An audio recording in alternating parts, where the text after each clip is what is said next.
യുദ്ധതന്ത്രങ്ങൾക്കനുസരിച്ച് വൻ മാറ്റങ്ങൾക്കൊരുങ്ങുകയാണ് ഇന്ത്യൻ സൈന്യം. പരമ്പരാഗത യുദ്ധമുറകളെയും ആധുനിക സാങ്കേതിക വിദ്യകളെയും സംയോജിപ്പിച്ച് കൂടുതൽ ശക്തമായി മാറാനുള്ള ശ്രമത്തിലാണ് ഇന്ത്യൻ സൈന്യം.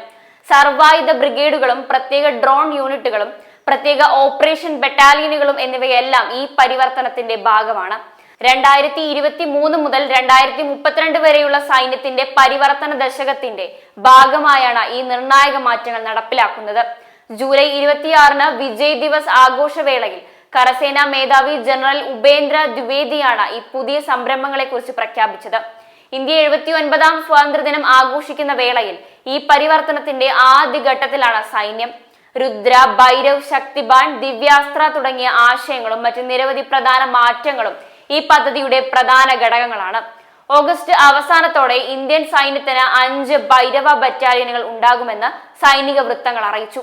ഹിന്ദു ദേവതയായ ശിവനെ സൂചിപ്പിക്കുന്ന ഭൈരവ് എന്ന വാക്കിന് ഭീകരൻ എന്നാണ് അർത്ഥം. ഇവ സൈന്യത്തിലെ പ്രത്യേക സേനകൾക്കും സാധാരണ കാലാൾപ്പട യൂണിറ്റുകൾക്കും ഇടയിൽ ഒരു പാലമായി പ്രവർത്തിക്കുന്ന മാരകമായ പ്രത്യായ സേന യൂണിറ്റുകളാണ്. ഉന്നത സ്പെഷ്യൽ ഫോഴ്സുകളെ പ്രധാനപ്പെട്ട ദൗത്യങ്ങൾക്കായി സ്വതന്ത്രമാക്കിക്കൊണ്ട് തന്ത്രപരമായ പ്രാധാന്യം കുറഞ്ഞ ജോലികൾ ഭൈരവ ബറ്റാലിയനുകൾ ഏറ്റെടുക്കും. ശത്രു സൈന്യത്തിന് ദ്രുതവും അപ്രതീക്ഷിതവുമായ ആക്രമണങ്ങൾ, അതിർത്തി കടന്നുള്ള റെയ്ഡുകൾ, തന്ത്രപരമായ തടസ്സങ്ങൾ എന്നിവ നൽകുന്ന സൈനികരായി ഇവർ പ്രവർത്തിക്കും. അതുപോലെ ഓഗസ്റ്റ് അവസാനത്തോടെ എല്ലാ കാലാൾപ്പട ബറ്റാലിയനുകളിലും ഡ്രോൺ പ്ലാനറ്റുകളും സജ്ജമാക്കാനുള്ള ക്രമങ്ങൾ നടത്തിക്കൊണ്ടുവരികയാണ്. ജനറൽ ദ്വിവേദി ഇത് വ്യക്തമാക്കിയിരുന്നു. ഇന്ത്യൻ സൈന്യം ഇന്ന് സമകാലിക വെല്ലുവിളികളെ ഫലപ്രദമായി നേരിടുകയും പരിവർത്തനം ചെയ്യപ്പെട്ടതും ആധുനികവും ഭാവി ലക്ഷ്യമാക്കിയതുമായ ഒരു സേനയായി അതിവേഗം മുന്നേറുകയും ചെയ്യുന്നു. അദ്ദേഹം വിജയ് ദിവസ് പ്രസംഗത്തിൽ വ്യക്തമാക്കിയിരുന്നു. ജനറൽ ദ്വിവേദി തന്റെ പ്രസംഗത്തിൽ രുദ്ര ബ്രിഗേഡുകളും ആമുഖത്തെക്കുറിച്ച് പരാമർശിച്ചിരുന്നു. കാലാൾപ്പട, പീരങ്കിപ്പട, കവചിത സേന എന്നിവയിലെ സൈനികരെ ഉൾപ്പെടുത്തി രൂപീകരിക്കുന്ന സർവായുധ ബ്രിഗേഡുകളാണ് രുദ്ര സൈന്യം. ഇതിനകം തന്നെ 2 ബ്രിഗേഡുകളെ രുദ്ര ബ്രിഗേഡുകളായി മാറ്റിയിട്ടുമുണ്ട്. ഇവ ഓരോന്നിനും സ്വന്തമായി മികച്ച ഫയർ പവറും സൈനിക ശേഷിയുമുണ്ട്. കൂടാതെ എല്ലാ കാലാൾപ്പട ബറ്റാലിയനിലും ഇപ്പോൾ ഡ്രോൺ പ്ലാനറ്റുകൾ ഉൾപ്പെടുന്നു.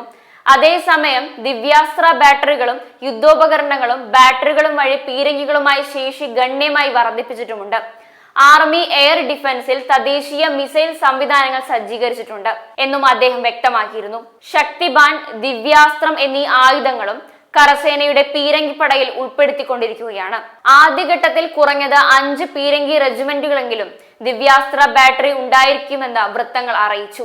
ആധുനിക യുദ്ധത്തിന് അനുയോജ്യമായ കൂടുതൽ മാരകവും വൈവിധ്യവുമാർന്നതായ ഒന്നായിരിക്കും അത്. നൂതനമായ ആളില്ല ഡ്രോൺ സംവിധാനങ്ങളും കൃത്യതയുള്ള ആക്രമണ സാങ്കേതിക വിദ്യകളും പരമ്പരാഗത പീരങ്കികളുമായി സംയോജിപ്പിക്കുന്നതിലൂടെയുള്ള ഒരു മാറ്റമാണിത്. ഈ യൂണിറ്റുകൾ ഡ്രോണുകൾ, യുദ്ധോപകരണങ്ങൾ, തോക്കുകൾ എന്നിവയുമായി സംയോജനം സാധ്യമാക്കും. ഡീപ്പ് സ്ട്രൈക്ക് കഴിവുകൾ, തത്സമയ ലക്ഷ്യ ട്രാക്കിംഗ്, സ്റ്റാറ്റിക് മൂവിംഗ് ഭീഷണികളുമായ കൃത്യമായ ഇടപെടൽ എന്നിവ പ്രാപ്തമാക്കുന്നതിലൂടെ പീരങ്കികളുടെ ഫയർ പവറും പ്രവർത്തന ഫലപ്രാപ്തിയും വർദ്ധിപ്പിക്കുക എന്നതാണ് ദിവ്യാസ്ത്ര ബാറ്ററികളുടെ പ്രാഥമിക ലക്ഷ്യം. പഹൽഗാം ഭീകരാക്രമണത്തിന് തിരിച്ചടിയായി സൈന്യം അടുത്തിടെ നടത്തിയ ഓപ്പറേഷൻ സിന്ദൂർ ഇന്ത്യൻ സൈന്യത്തിന്റെ കരുത്ത് ലോകത്തിനു മുന്നിൽ പ്രദർശിപ്പിച്ച ഒന്നായിരുന്നു. കൂടാതെ സമീപകാലങ്ങളിൽ ഇന്ത്യ നേടുന്ന സൈനികപരമായുള്ള നേട്ടങ്ങളും 79 വർഷങ്ങൾക്കിപ്പുറം ഇന്ത്യ എന്ന രാജ്യത്തെ ആഗോള ജനതയ്ക്ക് മുന്നിൽ വലിയ ലോക ശക്തിയായി പരിവർത്തനം ചെയ്യുന്നതിൽ വലിയ പങ്ക് വഹിക്കുന്നുണ്ട്. ആക്രമണങ്ങൾക്ക് പുറമെ പ്രതിരോധത്തിലും സൈന്യം മുന്നിട്ട് നിൽക്കുന്നു എന്നത് എടുത്തു പറയേണ്ട ഒരു വസ്തുതയാണ്. സൈന്യത്തിന്റെ ഈ പുതിയ പരിവർത്തനങ്ങൾ അതിന്റെ യുദ്ധശേഷി കൂടുതൽ മെച്ചപ്പെടുത്തുമെന്നും പ്രതിരോധ രംഗത്ത് ഇന്ത്യയെ കൂടുതൽ കരുത്തരാക്കുമെന്നും വിദഗ്ധർ വിശ്വസിക്കുന്നു.